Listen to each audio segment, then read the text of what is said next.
So today we're going to talk about goals and goal setting. Now, a few people have said, well, I don't really know what a goal is. Well, a goal is something that you're working towards. It's a destination. We talked about that in an earlier session. And if you're still a bit muzzy about it, that's okay. That's okay. It will come in time.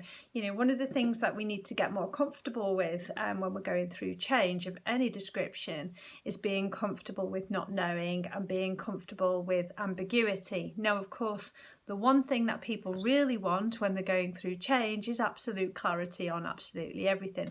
I've led loads of teams through change, and it's the same messages that come out every time as I need more information. I need to be able to plan. I need to know where this is all heading. I need to know how it affects me. All of these things are natural human responses to change. However, not all the answers are immediately apparent. You know, it's not within your gift, even if it's your own life, to always know exactly what your goals are. However, that's not to say you won't know when you stumble across them. And the way you know is that you know if that goal is congruent with the values and beliefs that you hold dear to you.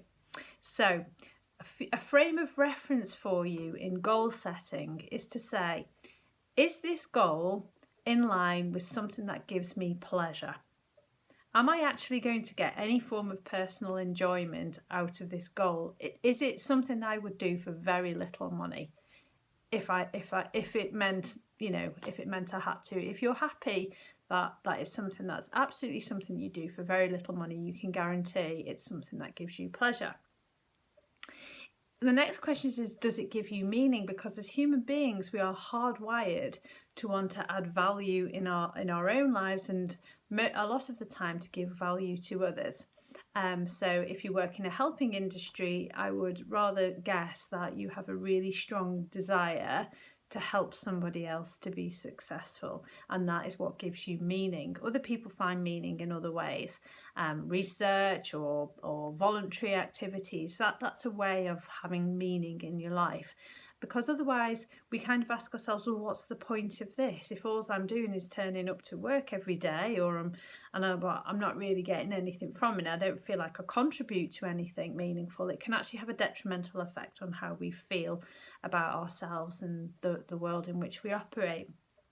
And then the other thing that you need to think about when you're understanding whether a goal is for you is whether it's in line with your strengths. So there's no point having a goal that only plays to your weaknesses, because you'll really, really struggle with it. It's really important that it's a strength-led goal. Now, you can learn strengths. If the other two, as in the pleasure and the meaning goals, are being met, you can learn how to do something which becomes a strength. However, if it remains a weakness, it's always going to feel really uncomfortable, and over time it will erode the amount of joy and meaning you get from that goal. So having something which plays to your strengths is really important. But bear in mind that you can actually get better at something. It doesn't mean that you start at a really high level and you can't go any further. We can always learn new stuff and new ways of doing things. So what I'd encourage you to do today is write down the answers to those questions. What gives me meaning in life? What gives me pleasure? And what are my strengths? Okay, have a real think about those. And then when you're thinking about your life goals and how you can align them with things, goals that tend to improve your overall well-being, which is what is extremely important in all of our lives, no matter who we are, is that they are feasible, realistic and attainable. We make ourselves poorly when we set ourselves goals that are never going to be achievable.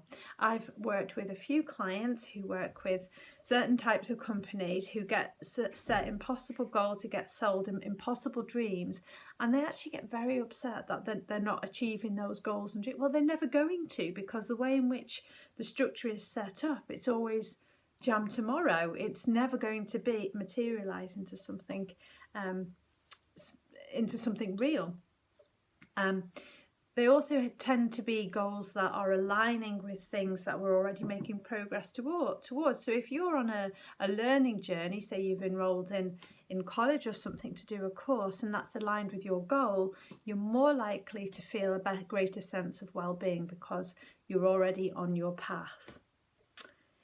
As I said, we covered about something being personally meaningful, and that's in line with your values and your own truth.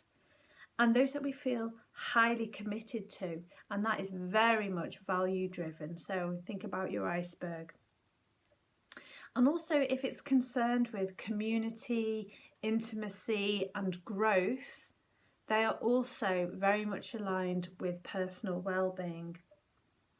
And if you feel valued in what you do by other people, that is also more aligned with a goal that will fuel positively your overall well-being. So there's some sort of checklist for you to have a think through when you're setting yourself some goals. But the task today is to answer the questions: what gives me meaning, what gives me pleasure, and what are my strengths? Because it's so important to enjoy the journey towards this goal more than the goal itself, because you spend far more time on the journey than you do actually when you've hit the goal.